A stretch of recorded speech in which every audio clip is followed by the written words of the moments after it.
No,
it's on mute.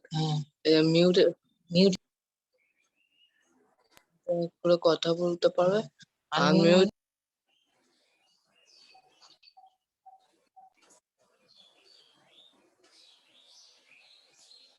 এটা আমার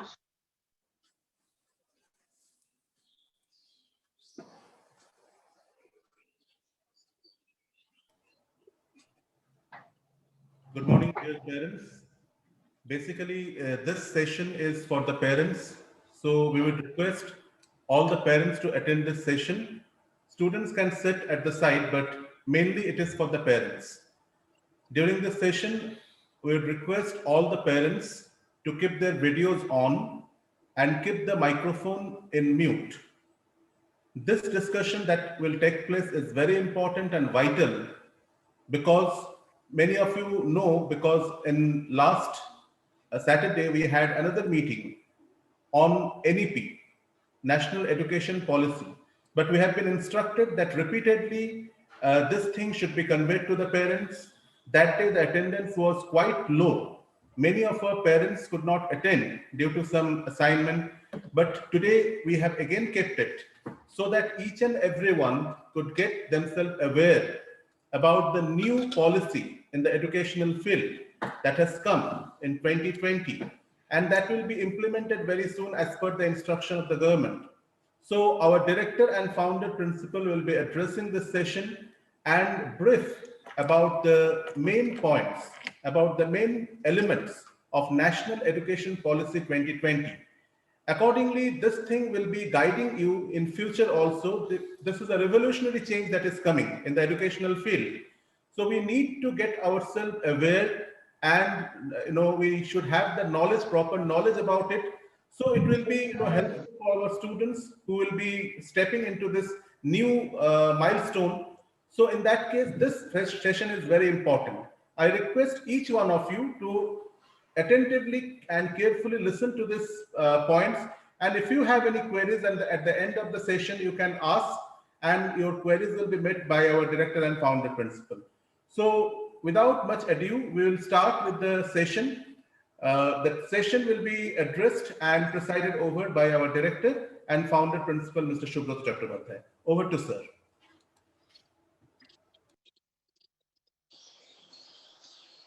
Morning, sir. Good morning, sir. Good morning, sir. Good morning to all of you. Good morning, sir. Yeah. Good morning. Good morning, sir. Good morning, children. Good morning, sir.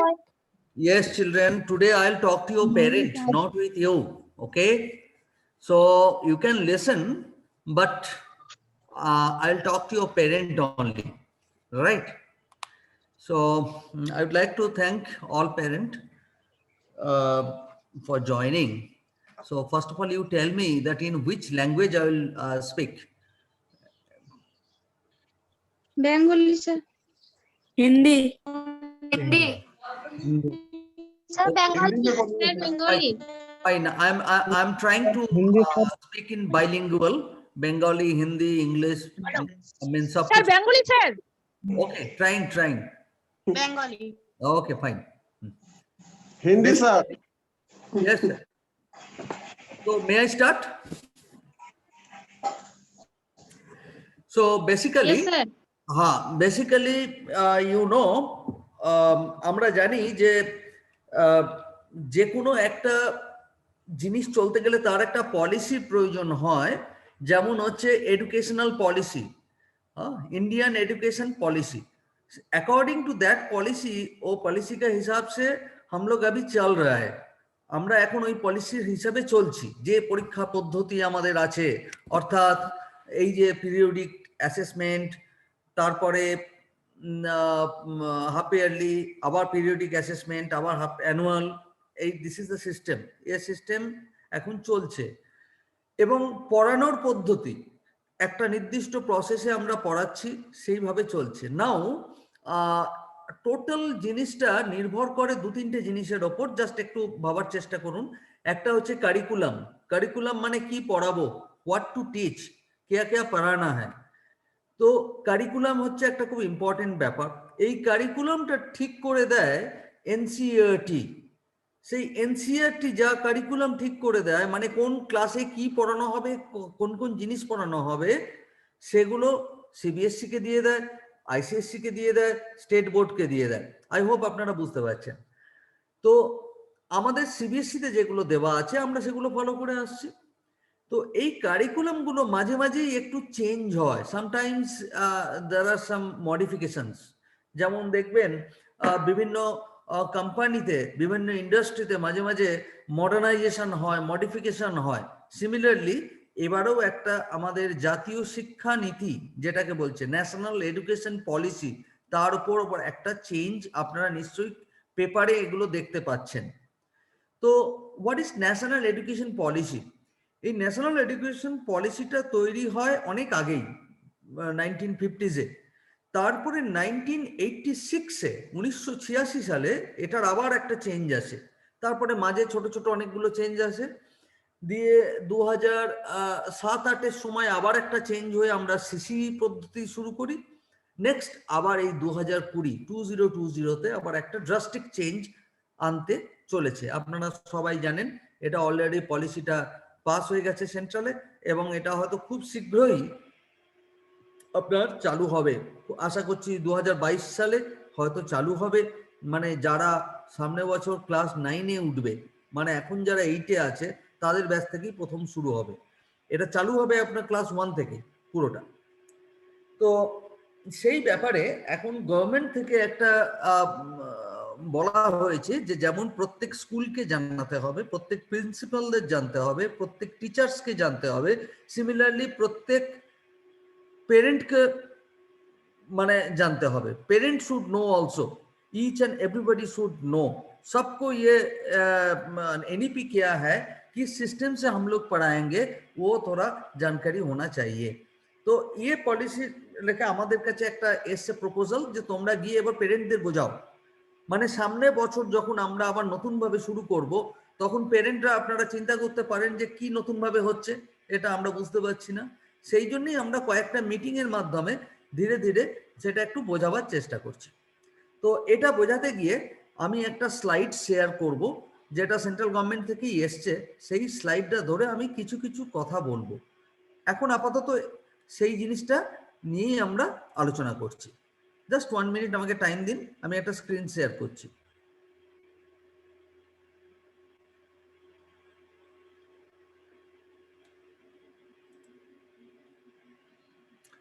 এই স্ক্রিনটা দেখা যাচ্ছে? Anybody বলুন, কেউ একজন বলুন। ওকে, ফাইন। তো national education policy 2020 যেটা গভর্নমেন্ট থেকে ঠিক করে দেওয়া হচ্ছে, সেটা এবার কিভাবে চালু করবে সেই নিয়েই এখানে আলোচনা। ফার্স্ট স্লাইডে আমি যাই।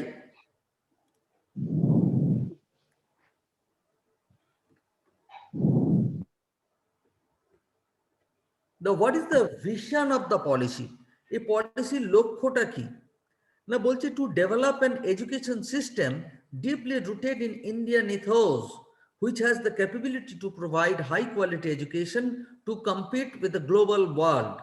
মানে এই এডুকেশন সিস্টেমটা আগামী 22-23 থেকে 2030-এর মধ্যে একটা টার্গেট নেওয়া হয়েছে যে ধীরে ধীরে আমরা ইন্ডিয়ান ইথোসের ওপর কাজ করে এর সিলেবাস বানানো হবে, সেইভাবে পড়ানো হবে, সেইভাবে ইভ্যালুয়েশন হবে, সেইভাবে স্টুডেন্টকে তৈরি করা হবে। তো Indian ethos, Indian culture, Indian সিস্টেমকে এমনভাবে হাই কোয়ালিটি এডুকেশন দিয়ে ক্যাপেবল করে দেওয়া হবে যাতে তারা ইন গ্লোবাল ওয়ার্ল্ড, সারা পৃথিবীর মধ্যে এটাকে নিয়ে তারা ভালোভাবে এস্টাবলিশড হতে পারে। আজকের দিনে দেখুন যোগা যেমন সারা পৃথিবীতে ধীরে ধীরে নিয়ে নিয়েছে। তারপরে ধরুন সিম্পল আমরা যে নমস্কার করি সেই নমস্কার প্রসেসটা আস্তে আস্তে ধরে নিয়েছে। এগুলো একটা ইন্ডিয়ান প্রসেস। যেমন ধরুন আমাদের ফ্যামিলি সিস্টেম, ফ্যামিলি লাইফ, সেই ফ্যামিলি সিস্টেম, ফ্যামিলি বন্ডেজটাকে যেমন সারা পৃথিবীর লোক ধরে নিয়েছে, তো সেটাই একটা মানে আমাদের একটা মানে এটা গভর্নমেন্টের একটা প্রচেষ্টা বলতে পারেন। The curriculum and pedagogy must develop sense of respect towards the fundamental duties and constitution of India and have a deep bond with the country. মানে কারিকুলাম আর প্ল্যানিংটা এমন ভাবে করা হবে যাতে ইন্ডিয়ান যে সমস্ত ফান্ডামেন্টাল ডিউটিস আছে বা ইন্ডিয়ান আইন কানুন কনস্টিটিউশন যেগুলো আছে সেইগুলোর ওপর বেশি করে জোর দেওয়া হবে, যাতে প্রতিটা স্টুডেন্ট প্রথম থেকেই Indian geography, Indian culture, Indian rules regulation, Indian system, Indian dress, food item, everything সম্বন্ধে ওয়েল কালচার্ড হয়। কারণ আমাদের দেশে অনেক রকমের ভাষা, অনেক রকমের ধর্ম, অনেক রকমের সংস্কৃতি, কালচার সব রয়েছে। এই নিয়েই তো আমাদের ইউনিটি ইন ডাইভার্সিটি। হয়তো কোথাও সেটা সেখানে মনে হচ্ছিল কারিকুলামের মধ্যে সেটা অতটা দেখা যাচ্ছিল না, সেই কারিকুলামের মধ্যে সেটা ফোকাস করা হবে বলে প্রস্তাব দেওয়া হয়েছে। Now develop a sense of pride and respect for the country and be responsible for the human rights, sustainable development, global well-being, thereby reflecting a truly global citizen. অর্থাৎ a sense of pride and respect towards the country, মানে দেশের জন্য চিন্তা, देश के लिए सोचना, अच्छा कैसे ये आगे बढ़ सकते हैं, ये सब पॉइंट के लिए पॉइंट और ज्यादा आएगा आपका ये करिकुलम में। तो इसमें sustainable development and global wellbeing, মানে আমাদের বাচ্চারা ইন্টারন্যাশনালি কিভাবে ওয়েল প্লেসড হতে পারে সেটাই লক্ষ্য রেখে এই পলিসিটা তৈরি করা হয়েছে। এই স্লাইডটা একটু আমরা বোঝার চেষ্টা করি, যেটা হচ্ছে কি প্রিন্সিপলস অফ এনইপি। এনইপির আমাদের মেজর প্রিন্সিপলটা কি কি? First point, respect for diversity and local context in all curriculum, pedagogy and policy. Means মানে ধরুন একটা স্কুল বেঙ্গলে আছে, তার বেঙ্গলের একরকম কালচার, আবার সাউথ বেঙ্গল, নর্থ বেঙ্গল যান, আলাদা রকম কালচার।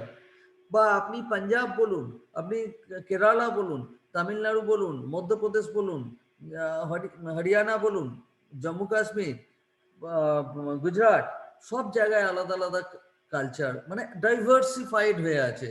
সেই জায়গাটার প্রত্যেকটা জিনিসের ওপর যেন আমাদের বাচ্চাদের একটা রেসপেক্ট গ্রো করে। মনে করুন আমরা বেঙ্গলে থেকে হয়তো কেরালা সম্বন্ধে জানি না, কিন্তু তার প্রতি রেসপেক্টটাকে গ্রো করাতে হবে। So we have to create such a situation so that policy so that the curriculum will be made in such a way there will be a sense of respect will grow up. Next হচ্ছে equity and inclusion.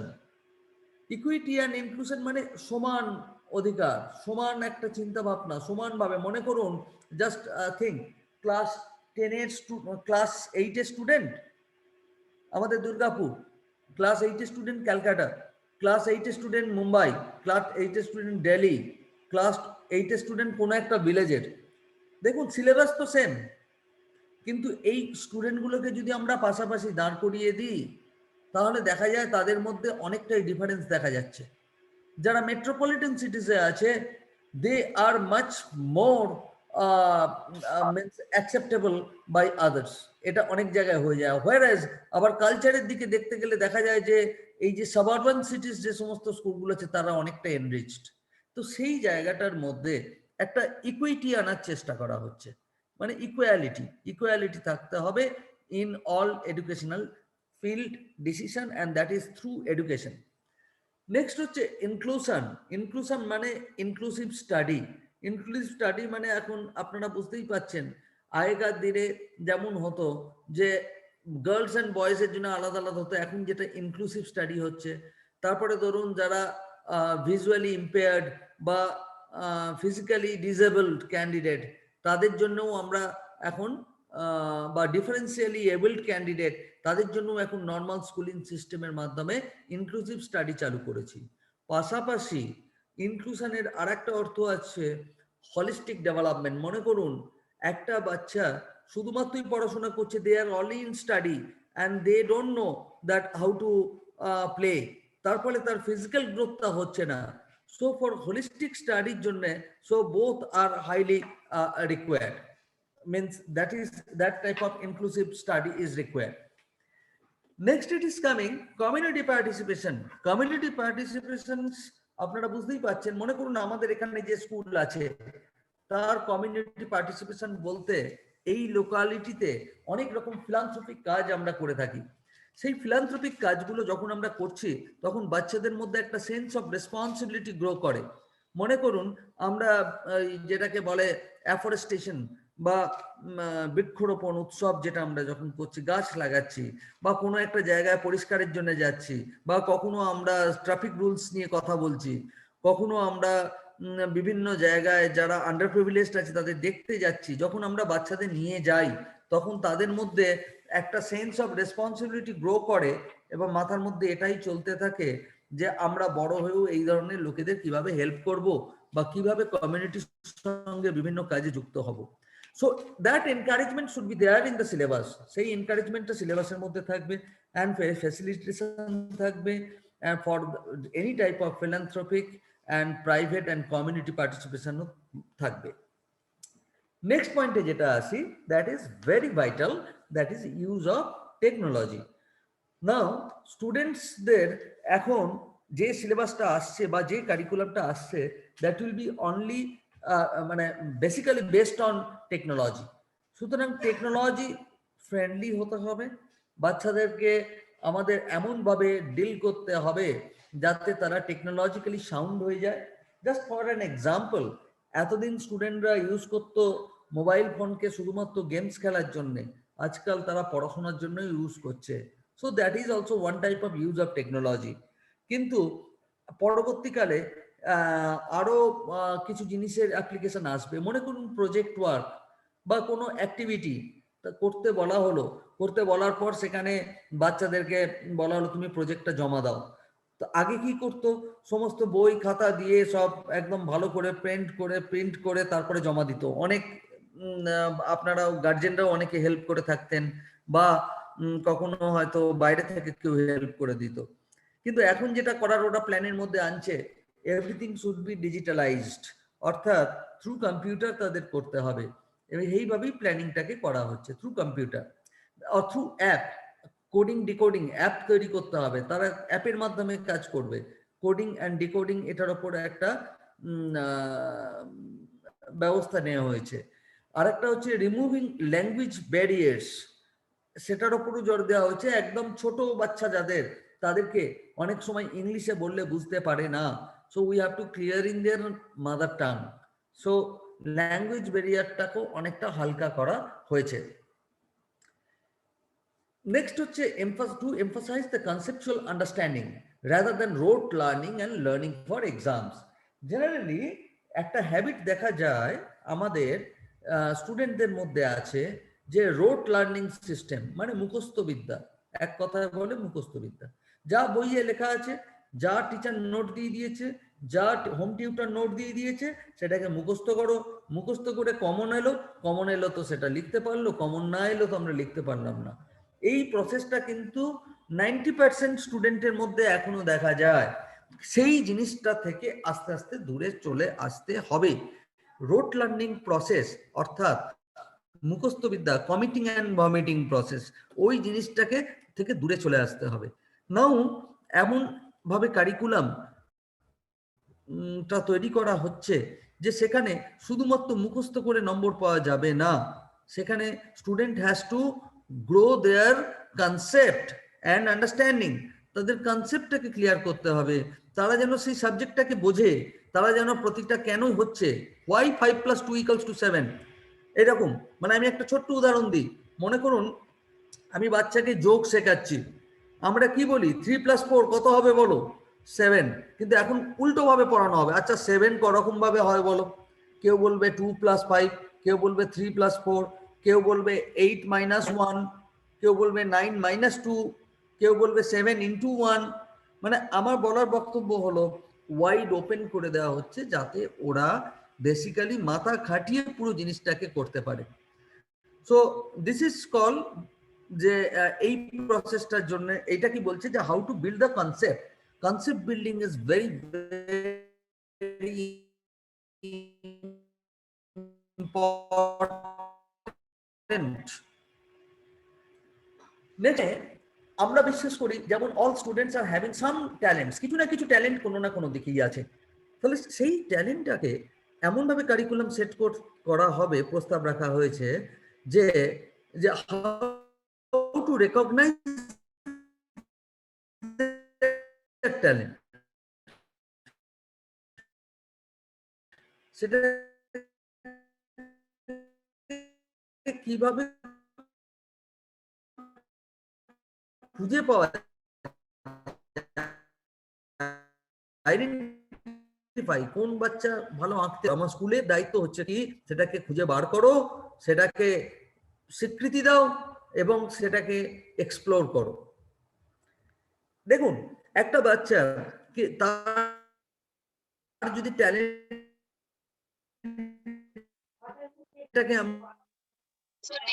প্রচন্ড disturb আছে।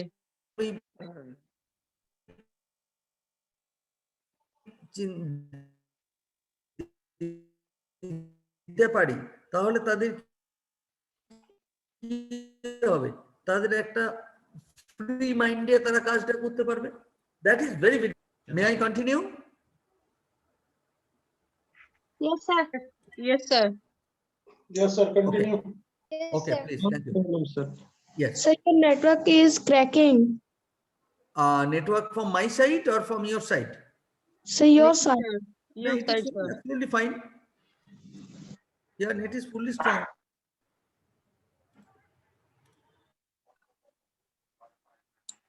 আপনার সাউন্ডটা কেটে কেটে আসছে পুরো। এখনো কি কেটে কেটে আসছে? হ্যালো, না স্যার, এখন ঠিক এবার আছে। ঠিক আছে? হ্যাঁ স্যার, নরমাল আছে। ওকে, থ্যাংক ইউ। আচ্ছা, নেক্সট আমি যে পয়েন্টটায় আসছি সেটা কিন্তু খুবই ইম্পর্টেন্ট। দেখুন আমরা যেটা বললাম যে রোট লার্নিং থেকে আমরা মুখস্থ বিদ্যা থেকে দূরে চলে যাব। We will not approach the rote learning process. Rather, we will try to improve the concept building process. কিভাবে কনসেপ্টকে তৈরি করা যায়, এটা করলে লাভ কি হবে? Students can think by themselves, স্টুডেন্টরা নিজে নিজে চিন্তা করতে পারবে। দেন স্টুডেন্ট যখনই সে নিজে নিজে চিন্তা করতে পারবে তখন সে নিজে নিজে ডিসিশন নিতে পারবে। কোনো প্রবলেম এলে প্রবলেম সলভিং করতে পারবে, প্রবলেমটাকে নিজে নিজেই সলভ করতে পারবে। এবং যখন এই জিনিসটা তৈরি হয়ে যাবে তখনই তার নতুন নতুন কোনো পদ্ধতি সে আরো বার করতে পারবে। That is call innovation.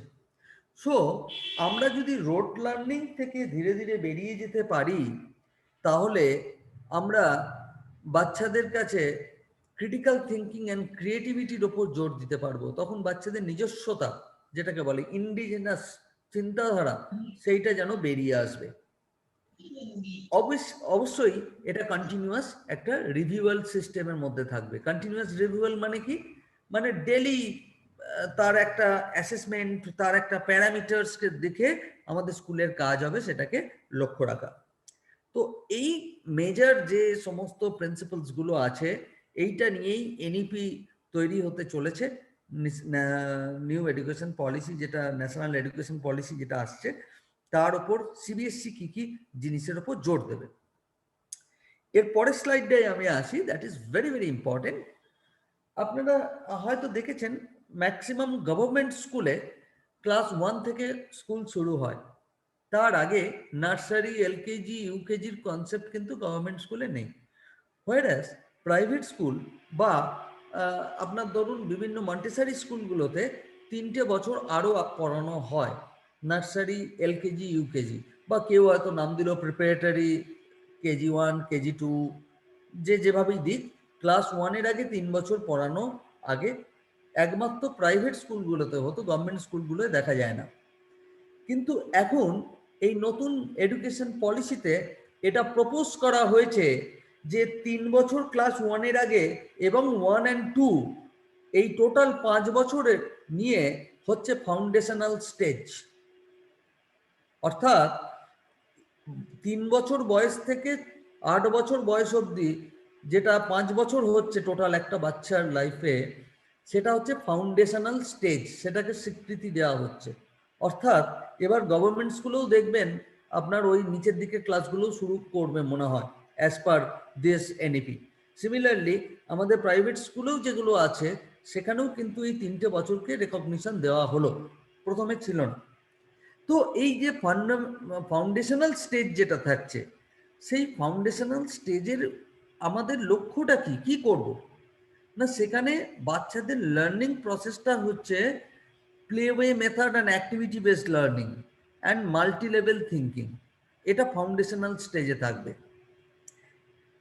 তারপরে ক্লাস 3, 4, 5 এটাকে বলছি আমরা প্রিপারেটরি স্টেজ, এটাকে আমরা বলবো preparatory stage. Preparatory stage means that is 8 বছর বয়স থেকে 11 বছর বয়স অবধি, 3, 4, 5 প্রিপারেটরি স্টেজ আমরা বলছি। আগে আমরা এটাকে বলতাম প্রি প্রাইমারি অ্যান্ড প্রাইমারি, এখন আর সেটাকে প্রি প্রাইমারি আর প্রাইমারি না বলে foundation stage and preparatory stage বলা হচ্ছে। এই প্রিপারেটরি স্টেজে বাচ্চাদের কিভাবে পড়ানো হবে এবং কিভাবে বেস জিনিসটা বার করে নিয়ে আসা হবে, playway method, discovery method, activity based method and interactive classroom learning process, এই 4টে জিনিসের ওপর জোর দেওয়া হয়েছে। নেক্সট আসছি আমরা যেটা আপার প্রাইমারি, যেটাকে বলতাম আপার প্রাইমারি আগে বলতাম, এখন বলছি মিডল স্টেজ। এই মিডল স্টেজটা 3 বছরের, ক্লাস 6, 7, 8 এই 3 বছর। অর্থাৎ এখানে কিসের ওপর জোর দেওয়া হবে না, এক্সপিরিয়েন্সিয়াল লার্নিং, মানে not by rote learning method, মুখস্থ বিদ্যা নয়। বাচ্চাদের নিজে হাতে কাজ করতে হবে, বুঝতে হবে, এক্সপিরিয়েন্সিং করতে হবে, তারপরেই তারা শিখবে।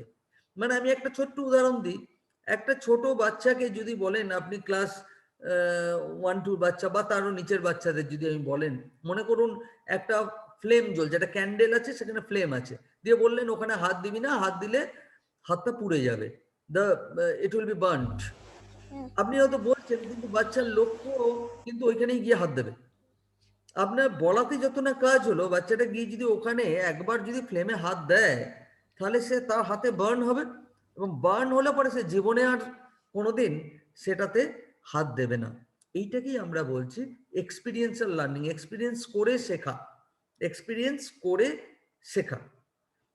এইরকম অনেক এক্সাম্পল আছে, সায়েন্সে হয়, ম্যাথামেটিক্সে হয়, আর্টসে হয়, হিউম্যানিটি, সব সাবজেক্টের মধ্যেই করা থাকবে, এবং তার গাইডলাইনও দেওয়া হয়েছে, যেটা আমাদের টিচারদের ট্রেনিং দেওয়া হচ্ছে সেই সমস্ত নিয়ে। যেমন একটা খুব ছোট্ট উদাহরণ দিয়ে আপনি বুঝতে পারবেন এক্সপিরিয়েন্সিয়াল লার্নিংটা কি জিনিস। মনে করুন আমরা পড়াচ্ছি সে দামোদর রিভার, তো দামোদর রিভার যখন আমি পড়াচ্ছি, বা রিভার গ্যাঞ্জেস যখন পড়াচ্ছি, হ্যাঁ, তখন আমরা বাচ্চাকে নিয়ে সেই ক্লাসটাকে নিয়ে যদি আমরা একবার সেখানে নিয়ে যাই, সে দামোদর ব্যারেজ পড়াচ্ছে, ব্যারেজ কনসেপ্ট পড়াচ্ছে, এই মাছটা আমি এইখানে করে দিচ্ছি, তুমি হালকা নড়াবে, তারপরে এটা টিপে দেবে। তোমাকে এমনি এমনি করতে হয় না, বেশি কায়দাগিরি দেখাতে হয় না। দেববাউরি বাবা বন্ধ করো,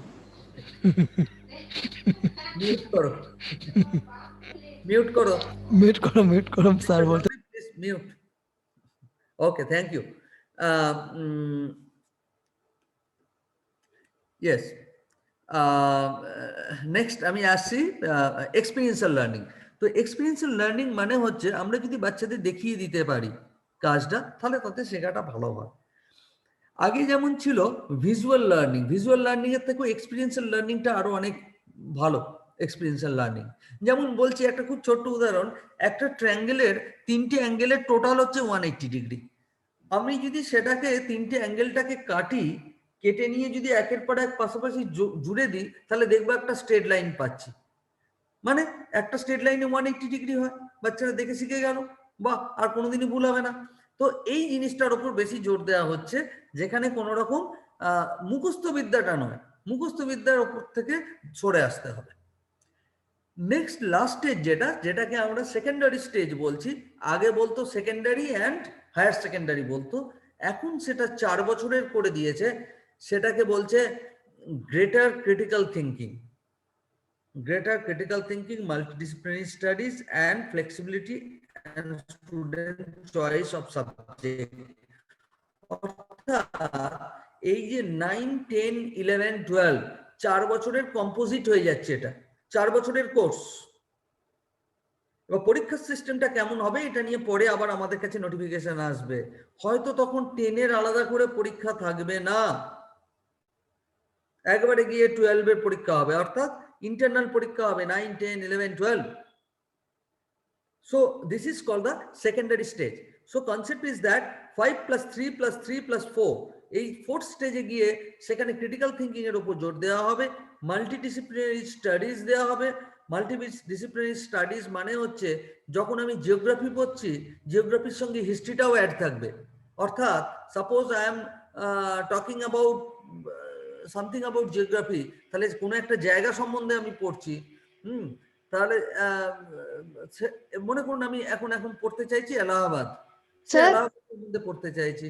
সো এলাহাবাদ যখনই আমি জিওগ্রাফি পড়ছি, সেটা কোথায় আছে, কোন নদীর তীরে আছে, সেখানে কি কি আছে, কি ইন্ডাস্ট্রি আছে, কত লোক আছে, তার সঙ্গে সঙ্গে এলাহাবাদের হিস্ট্রিটাকেও পড়তে হবে।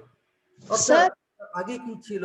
ইয়েস सर वो सर बोर्ड एग्जाम कब, सर वो जो 12 का एग्जाम सर आप जो बताएं सर वो कब से लागू होगा? This is not decided yet. You are in which class? Sir class 5, class 6. Class is in your time it will be started. 9-10 sir, 9-10. It will be started. Just don't talk now. Later on, I'll take your question. Okay? Let me finish this part.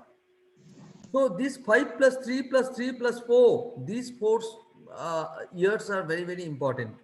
So এই 4টে system 5 plus 3 plus 3 plus 4, এই 4টে সিস্টেমে কোথায় কি পড়ানো হবে সেগুলো আমরা এখন আলোচনা করলাম।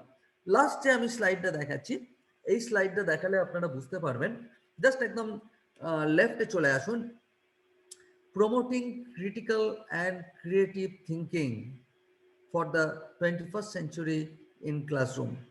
So we will not go for rote learning, মুখস্থ বিদ্যা থেকে বেরিয়ে এসে critical thinking and creative thinking এর উপর জোর দেবো, প্রমোট করা হচ্ছে। সেকেন্ড পয়েন্টে দেখুন, shifting traditional assessment to competency focused. মানে আগেকার দিনের যে ট্র্যাডিশনাল সিস্টেম, মানে যেটা আমরা করে আসছি, সেই ট্র্যাডিশনাল সিস্টেম থেকে আমরা সরে যাব, সেখান থেকে অন দ্য কম্পিটেন্সি বেসড, মানে একটা স্টুডেন্ট কতটা কি করতে পারছে কি না পারছে, হাতে নাতে কি করছে, তার উপরে অ্যাসেসমেন্ট হবে। Traditional assessment to competency focused. Next, track students progress comprehensively and frequently. মানে একটা বাচ্চার progress comprehensively as well as frequently we'll think we have to track, and CBSE will design some tools and resources to acquire the learning outcomes. এই 4টে জিনিসের উপর জোর দেওয়া হয়েছে। জাস্ট এই দিকের ফিগারটা দেখুন, reducing curriculum to the core essentials to minimise the rote learning. আমি বারবার যেটা বলছি, কারিকুলামটাকে এমনভাবে কম করে কম্পোজিট করা হবে যাতে মুখস্থ বিদ্যা থেকে দূরে সরে আসা যায়। Number 1। Number 2 is very, very important. Each and every subject will be connected to sports and art integrated learning for the holistic development of the child. এটা আপনারা মনে রাখুন, এটা নিয়ে আমরা আরো পরে ডিটেলসে নোট পাঠাবো আপনাদের, যে কিভাবে স্পোর্টস অ্যান্ড AIL অর্থাৎ আর্ট ইন্টিগ্রেটেড লার্নিংকে আমরা ইনকর্পোরেট করব। Now I am coming out from the screen, and basically you see these are the major points what I have shared with you. Now এবার আমি কতগুলো আপনাদের কাছ থেকে কোয়েশ্চেন নেব, যদি এখান থেকে আপনাদের কোনো প্রশ্ন থাকে you can ask me later on। আমি বলে দিই এরপরেও আরো অনেক যেমন নোটিশ আসবে আমি আপনাদের পাঠাতে থাকবো, I will be sending and I will be giving you the points, so you please ask me the question. One child has asked me that when this will be incorporated. So far right now today it is not incorporated yet. এটা আমার যা idea আছে বা যেটুকু জানতে পেরেছি, maybe সামনে বছর যারা 9-এ উঠবে, মানে এই বছর, মানে সামনে বছর বলতে 2022, মানে যারা এই বছর 7 থেকে 8-এ উঠছে তাদের থেকে প্রথমটা চালু হবে। And it will be for all classes 1, 2, 3, 4, 5, 6, 7, 8 means যারা এই বছর 7-এ পড়ছে, এখন আজকের দিনে যারা 7-এ পড়ছে তারা 2021 এপ্রিল থেকে 8-এ পড়বে, তাদের থেকেই ফার্স্ট ব্যাচ মনে হচ্ছে চালু হবে। Now I want to have some question from you. Anybody else? যে প্রসেস গুলো বললেন স্যার, যেমন কোডিং, আরো কিছু বললেন, তো ওইগুলো কি চালু হবে, মানে এই বছর থেকে হবে নাকি না? ওই যে বাচ্চাদের বললেন কোডিং শেখানো বা ডেটাবেস আছে, তারপরে ধরুন life skill based teaching. Life skill based teaching বলতে ধরুন কম্পিউটার তো অনেকেই শিখছে, কিন্তু তার সঙ্গে ধরুন অ্যানিমেশন, তার সঙ্গে ধরুন ডিটিপি, তারপরে ধরুন পিপিটি, এই সমস্ত জিনিসগুলো যেগুলোকে আমাদের দরকার, video making, editing, video editing, এগুলো হচ্ছে লাইফ ওরিয়েন্টেড, এই জিনিসগুলো চালু হবে। তো আমি জানি না যে সিলেবাসের মধ্যে 2021-22 মানে এই এপ্রিল থেকে হবে কিনা, মনে হয় হবে না, ওটা 22 থেকে হবে। হলে ভালো যদি ফুললি করা যায়, কারণ এর জন্য একটা রেভলিউশনারি চেঞ্জেস আসতে পারে if this can be implemented fully. Yes, sir. Yes. Anybody else? Hello sir. Yes. बोल रहे थे सर, वो क्लास 9 का जो बच्चा है वो जो बोले बोर्ड का एग्जाम भी नहीं होगा, 12 में जाने के बाद ही एक बार एग्जाम होगा, तो ये माने कब से लागू होगा सर? ये अभी जैसे क्लास 9 में मेरा बच्चा है तो इसका आगे साल बोर्ड होगा? अभी आपका बच्चा क्लास 9 में है? Yes sir. नहीं, उनका नहीं होगा। बोर्ड एग्जाम होगा मीन्स उसका लागू नहीं होगा, ये नया रूल। अच्छा अच्छा, ठीक है। बच्चा अभी आज का डेट में जो क्लास 7 में है उससे चालू होगा। जी जी जी, शायद अभी तक मेरे पास कोई सर्कुलर नहीं आए हैं, लेकिन अच्छा। ये जो उम्मीद है 22-23 सेशन से शुरू होगा। अच्छा, thank you sir.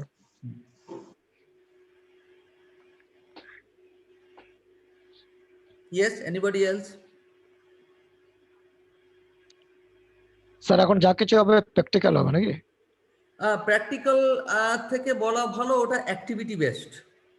Activity based সব সময় প্র্যাকটিক্যাল বলবো না, সায়েন্সের ক্ষেত্রে সেটাকে প্র্যাকটিক্যাল বলে, সেখানে হিস্ট্রি জিওগ্রাফির ক্ষেত্রে ওগুলো অ্যাক্টিভিটি বেসড হবে সব। ইংলিশে ধরুন অ্যাক্টিভিটি বেসড হবে। মনে করুন পাবলিক স্পিকিং, একটা ড্রামা হচ্ছে, একটা ধরুন ড্রামা চ্যাপ্টার আছে, সেই ড্রামাটা স্টুডেন্টরাই ওখানে করে ওখান থেকে বলবে, বলে তৈরি করবে, মানে দিয়ে একটা বাচ্চারা যদি ড্রামাটা করে নিজে পার্সোনালি, তাহলে সেটার ভেতরে ঢুকে গিয়ে আরো মানেটা বার করে আনতে পারবে, তার ফলে তার লেখা পড়া করা সুবিধা হবে। মানে আনসার লিখতে, মানে বলতে চাই যে আনসারটা বাচ্চারা নিজে নিজে লিখুক, মুখস্থ বিদ্যা থেকে সরে আসে। জেনারেলি মানে বাচ্চাদের কনসেপ্ট গ্রো করা, মানে কনসেপ্টটা আমি নিজেরা সে ক্রিয়েটিভ করতে পারবে, ক্রিয়েটিভ করতে পারবে। আপনাদের কাছেও আমি এটা রিকোয়েস্ট করব, বাচ্চাদেরকে বলুন তোমরা নিজেরা উত্তর লেখো, ভুল লিখুক না, ক্ষতি নেই। আমার তো 12 ক্লাসটা মেন, ক্লাস 12 হচ্ছে মেন, ওইটাই লাইফে গিয়ে সারা জীবনের জন্য থাকবে। তার আগের এই 12টা বছরে তো ওকে দেখে নিতে হবে ও নিজে কতটা পাচ্ছে। টিচার পড়িয়ে দিল, সেটা মুখস্থ করে লিখলো, আই ডোন্ট বিলিভ পার্সোনালি, হয়তো আপনারাও বিশ্বাস করবেন না এতে। না স্যার, এখন ওইটাই ঠিক স্যার, নিজে যেটা করতে পারবে সেটাই ঠিক। যে এক্স্যাক্টলি বইয়ে পড়ে মুখস্থ করে যেটা লিখবে সেটা তো নিজের নলেজ থাকলো না, ওটা তো খাতাতে লিখে দিল, বাস হয়ে গেল। আরে অনেকেই বলে থাকেন যে নোট দিন নোট দিন নোট দিন। এবার নোট দিলে কি হয়, মনে করুন ক্লাসের মধ্যে 40টা বাচ্চার মধ্যে 40 জনই একই রকম লিখছে, আচ্ছা, একই ওয়ার্ড, একই কমা, একই ফুল স্টপ। যার মুখস্থবিদ্যা ভালো সে বেশি লিখছে, যার মুখস্থবিদ্যা কম সে ভালো পাচ্ছে না। তো এবারে সে যদি নিজের মাথা খাটিয়ে লেখে, নিজের sentence. Sir, good morning. Yes, good Good morning. morning, sir. Good morning mister Drolia. हाँ, हम पिछली बार बोले थे कि आपसे पर्सनली बात करेंगे कृष्णा डोली के साथ, हुआ नहीं आपसे भी। हेलो, 9 में है, নেটওয়ার্ক প্রবলেম করছে। 9 में है ना कृष्णा डोलिया पे। हाँ हाँ बोलिए। हेलो, हाँ हम बोला कि हम प्रद्युमन डोलिया कृष्णा डोलिया का नाना बोल रहे हैं ना, हाँ बोलिए, सुन लिया। तो आपको तो कृष्णा डोलिया के विषय पिछली बार आपके बीच में मीटिंग बात हुआ था, आप बोले बात करेंगे आपसे फिर। अच्छा, आपको मैं फोन कर रहा हूँ इस मीटिंग के बाद। अच्छा अच्छा, ठीक ठीक, ओके। Yes, anybody else?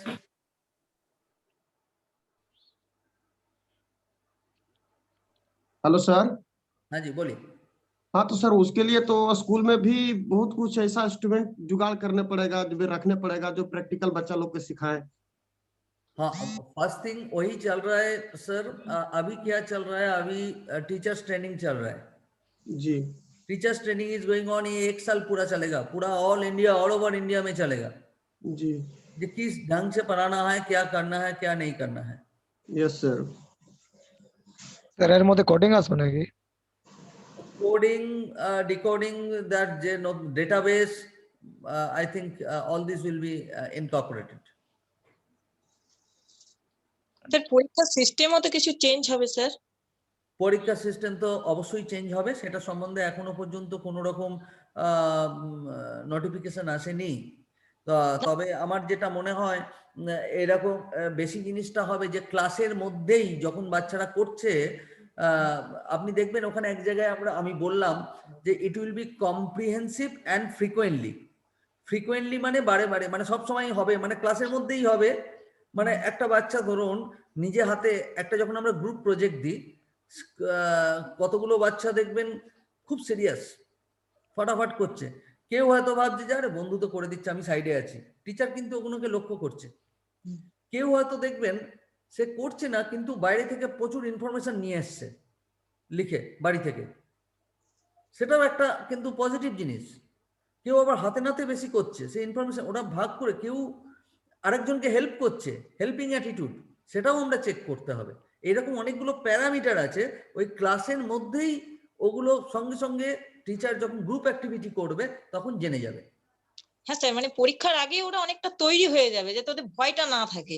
হ্যাঁ এক্স্যাক্টলি, পরীক্ষা মানে দেখুন একটা সেই 3 ঘন্টা বা 2 ঘন্টা টাইমের মধ্যে টাইম ধরে রেখে এই সিস্টেমটাও থাকবে, একদম পুরোপুরি যাবে না, কিন্তু ওটাই সব নয়, সারা বছরের রেজাল্টটাকেও ধরা হবে। তো এর মধ্যে স্যার স্পেলিংটা কি ঠিক সঠিক হবে? হ্যাঁ, সারা বছরে যা করলো দেখুন। না না স্যার, স্পেলিংটা আমি বলছি, যেটা স্পেলিং, একটা এটা স্পেলিং বাচ্চা, যেটা লিখবে, তো স্পেলিংটা তাদের সঠিক হবে কিনা সেটা। একটা বাচ্চা মনে করুন সারা বছর খুব ভালো পড়াশোনা করলো, সবকিছু করলো, কিন্তু পরীক্ষার সময় 3 ঘন্টায় গিয়ে শরীর খারাপ হয়ে গেল, সে ভালো করতে পারলো না। তাহলে কি হয়ে যায়? তার রেজাল্টটা খারাপ হয়ে যায় ওভারঅল।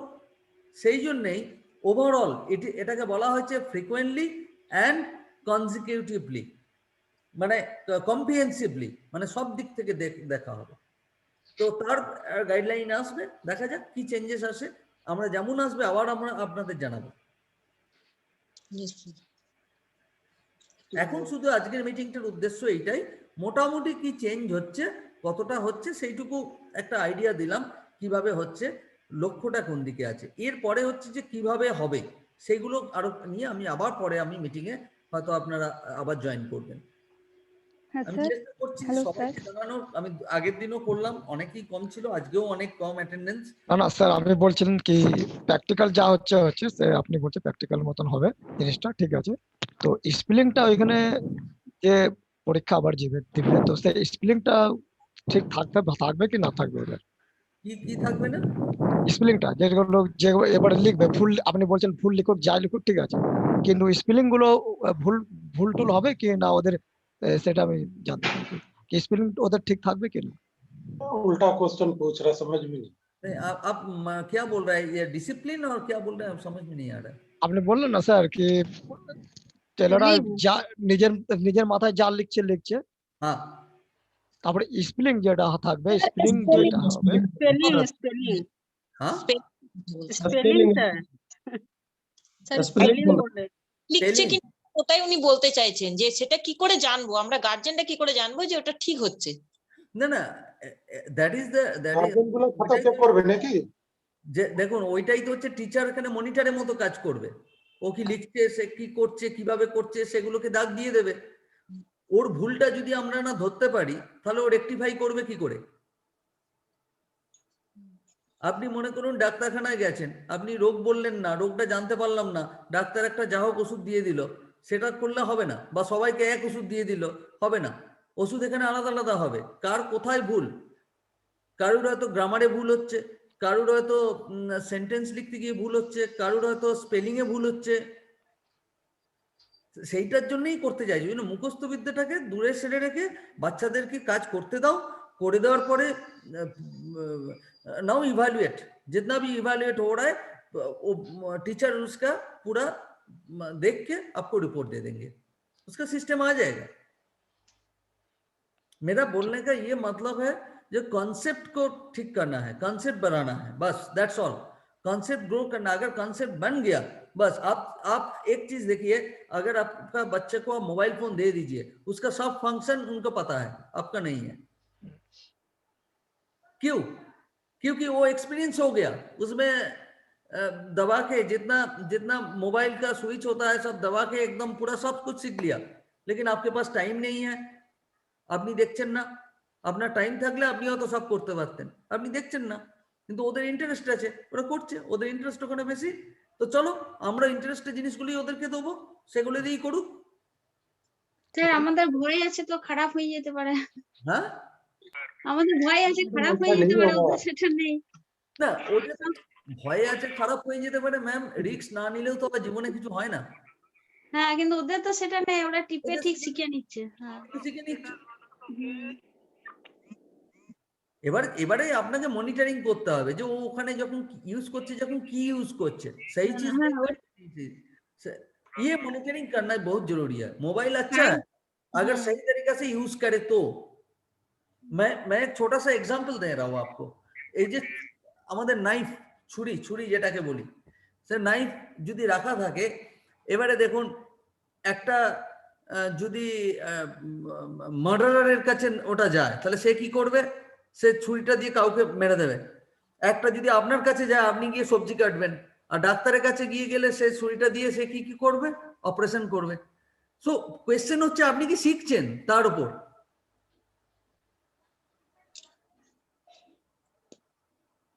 খুবই স্যার বলছি যে হ্যাঁ বলুন। 7, 8, 6, 7, 8 3 বছর পর একবার পরীক্ষা হবে।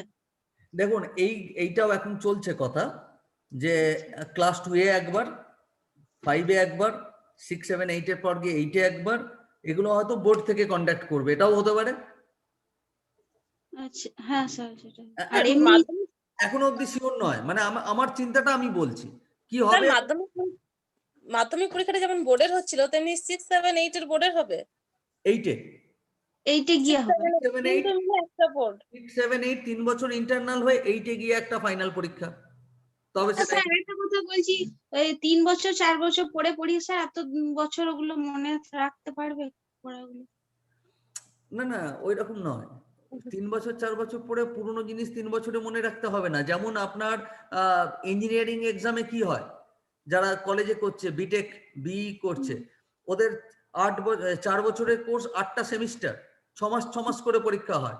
সেমিস্টার আমরা যখন ম্যাট্রিক দিয়েছিলাম তখন যেমন 9, 10 দুটো মিলিয়ে যেমন এক্সাম হতো, ম্যাম আবার আপনার যখন আপনাদের চলে গেছে এখন হ্যাঁ 6 মাসে পড়ো, 6 মাসে পড়ে পরীক্ষা দিয়ে দাও। 22 नंबर का भी आवाज नहीं है, 22 नंबर। সো মানে আপনার 6 মান্থসের জন্য সেমিস্টার হবে, সেই সেমিস্টারের এক্সাম হবে, এক্সাম এটা ওভার হবে, আবার নেক্সটটাই যাবে, like that. It call into 18 19। তো তাহলে তো স্যার ঠিকই আছে। Hopefully it will go fine. Let's see. আমি আর কি আমি মেসেজ পাই পরে I will convey you and এগুলো দেখা যাক। আমার আজকের মিটিংটার উদ্দেশ্য এইটাই যে let us discuss on this matter, যে এই জিনিসটা চেঞ্জ আসতে চলেছে, তার জন্য একটা প্রিপারেটরি মেন্টালিটি রাখতে হবে। বিকজ এটা ক্লাস 1 থেকে স্পেশালি যারা 7 অবধি আছেন গার্জেন, তাদের জন্য বেশি করে ইম্পর্টেন্ট আমার মনে হচ্ছে। 8-এরটা আমি আজকে যদিও মিটিংয়ে দেখেছি, কিন্তু 8-এর চালু হবে কিনা আই এম ডাউটফুল, কিন্তু 1 থেকে 7 এখন যারা স্টুডেন্ট আছেন তাদের জন্য চালু হবে এই নতুন সিস্টেমটা। আপনি যে চেঞ্জ গুলো বললেন স্যার সত্যি মানে খুবই উন্নতকর মানে দারুণ হবে, ইমপ্রুভমেন্ট দারুণ হবে বাচ্চাদের, খুবই সুন্দর। আমাদের এরা যত তাড়াতাড়ি আসবে ভালোই হবে। হ্যাঁ, এটা নিয়ে মানে for all sides like teachers, school, student, parent সবাইকে সমানভাবে নিতে হবে ব্যাপারটা। ফার্স্ট অফ অল সবাই যদি আমরা না নিজেরা একভাবে নিই তাহলে আমরা এগোতে পারবো না, আমাদের নিজেদের আগে বুঝতে হবে, তবেই তো। স্যার আমাদের মনে হচ্ছে কি তবে টিচার নিতে হবে না বাড়িতে? দেখুন, বাড়িতে টিচার দেওয়ার ব্যাপারটাই উঠে যাবে সে তার কনসেপ্টটা তার ক্লিয়ার হয়ে যায়। স্যার বাচ্চার উপর নির্ভর করছে, এখনো যেভাবে পড়ানো হচ্ছে আমি তো দেখলাম অনলাইনে, যারা ভালো ছিল আর টিচারের দরকার নেই, কিন্তু যারা শুনে না বুঝে না। আপনি একদম সত্যি কথা বলেছেন যে এটা নির্ভর করে দুটো জিনিসের ওপর, বাচ্চার আমি ওপর আর একটা নির্ভর করে গার্জেনের ওপর। কিছুটা কিছু মনে করবেন? আমি হ্যাঁ, মানে দেখলাম দেখুন একটা ক্লাসে 40টা বাচ্চা, টিচার একই কথা বলে, এটা নয় যে ওকে বেশি বলেছে একে কম বলেছে, কিন্তু যে যেমন ভাবে নিচ্ছে। এবারে কারুর নেওয়ার ক্ষমতা বেশি, কারুর নিয়ে রেখে দেওয়ার ক্ষমতা বেশি, কেউ সিরিয়াসলি গিয়ে বাড়িতে নিজেই সেগুলো করে ফেললো একবার, আর কেউ হয়তো গার্জেন বললো বলে করলো, গুরুত্বই দিল না। হ্যাঁ, গুরুত্বই দিল না। এবারে কি হয়, যে ছেলে মেয়েরা খুব স্টুডিয়াস হয়, সিনসিয়ার হয়, তারা নিজেরাই পরীক্ষায় তারা নিজেরাই গিয়ে বলে আজ আমার স্কুলে করেছে আমি এটা কমপ্লিট করে নিই, ফিনিশ। কখনো কখনো কি করে না, কোনো বাচ্চা সেগুলোকে অ্যাভয়েড করে যায়, বলতে চায় না যে কি কাজ করেছি বাড়িতে, তখন একটু বাবা মাদের ভিজিলেন্ট হতে হয়, তখন বাবা মাকে বলতে হবে যে দেখি কি করেছে, করে নে এটা দেখি, এই চাপটা একটু রাখতে হবে। আর 3 নম্বর জিনিসটা হয়ে যায় যখন দুটোই হয় না, তখন আমাকে বাইরের টিউটারের উপর ডিপেন্ড করতে হয়, তখন একটা জোর করে কাউকে দিয়ে দেখানোর জন্য। তো এখন যদি বাচ্চাদের ইন্টারেস্টটা গ্রো করে যায় এক্সপিরিয়েন্সিয়াল লার্নিং এর মাধ্যমে, সে তো আধা শিখেই যাচ্ছে, তাহলে মনে হয় না বাচ্চাদের বাড়িতে গিয়ে নিজেদের করতে অসুবিধা হবে। মানে বেসিক্যালি এখন বাচ্চারা নিজেরা করে না কেন, দুটো কারণ। একটা হচ্ছে ভালো লাগে না, বুঝিনি, আবার পড়তে হবে, পড়ে বুঝতে হবে, মুখস্থ করতে হবে, এইটার জন্য ভালো লাগে না। কিন্তু যে জিনিসটা ইন্টারেস্ট থাকবে সেটা গিয়ে বাড়িতে দেখবেন আগে গিয়ে করছে। ওকে যদি বাড়িতে একটা স্কুল থেকে কোনো কাজ দিয়ে দেওয়া হয়, তুমি প্র্যাকটিক্যাল করে আনো বা প্রজেক্ট করে আনো, বা ওই একটা প্লাস্টিকের বটল দিয়ে একটা ফুলের টব বানিয়ে নিয়ে এসো, ও গিয়ে আগে ওটাই লাফিয়ে পড়বে বেশি। ওটা হচ্ছে করার থেকে কেনার ইন্টারেস্টটা আরো বেশি। হ্যাঁ, করার থেকে কোনো জিনিসটা করার থেকে কেনার ইন্টারেস্টটা আরো বেশি, এটা নিতে হবে ওটা নিতে হবে, ওইটাই যে কোনো জিনিস প্র্যাকটিক্যাল যখন দেওয়া হয়। আমাদের অ্যাক্টিভিটি আগে আমরা এখানটা করছিলাম, এর আগে অবধি এই বছর 2 আগে অবধিও আমরা করছিলাম, আবার আমরা এই যাক এবার নতুন সেশনে শুরু করব, যে কোনো অ্যাক্টিভিটি এবার স্কুলে করবে, আমরা বাড়িতে দেবো না। না স্যার ওটাই ভালো, নিজেরা ট্রাই করবে, ওটাই ভালো করবে, যেটা করবে তার উপরই ঠিক আছে। আমি তো আর চাইছি না যে একদম খুব সুন্দর ফিনিশিং হবে, দারুণ দেখতে হবে, আমি বলছি কতটা তুমি নিজে করতে পারছো, নিজেরা কতটা করতে পারছে, বাস দ্যাটস অল। ওইটাই এখনই দেখুন, এই 1 থেকে 8 অবধি বাচ্চা ভুল করবেই, কাজ করতে গেলে ভুল করলে নম্বর কম হবে, হতে পারেই হোক, দ্যাট ইজ নো প্রবলেম। কিন্তু এটা তো ক্লাস 12 এ পরীক্ষা নয় সেটাই। যে আমি চিন্তায় বসে যাব। আমার যখন এই যেমন আমার 10 আর 12 এখন যেমন প্রেজেন্ট 10 and 12 ওদের পেছনে আমরা মানে এখন দৌড়চ্ছি যাকে বলে, সে চাবুক নিয়ে বসে থাকার মতো বসে থাকছি যাতে আমার রেজাল্টটা ভালো হয়। সেখানে আমরা ছাড়ি না, কিন্তু এখন বাচ্চাদের নিজস্বটা বার করে আনতে হবে। That is my target. I hope that all of you will also agree with the same thing. So can we call off today? আজকের জন্য আমরা মিটিংটাকে বন্ধ করি। আবার আমরা পরবর্তীকালে কোনো ইনস্ট্রাকশন পেলে I will get back to you and thank you very much for joining. Thank you, sir. Thank you very much for joining. Thank you, sir. Okay. Thank you, sir. Thank you. and Thank you, sir. One question, please. Thank you, sir. Thank you. Thank you. Thank you, sir.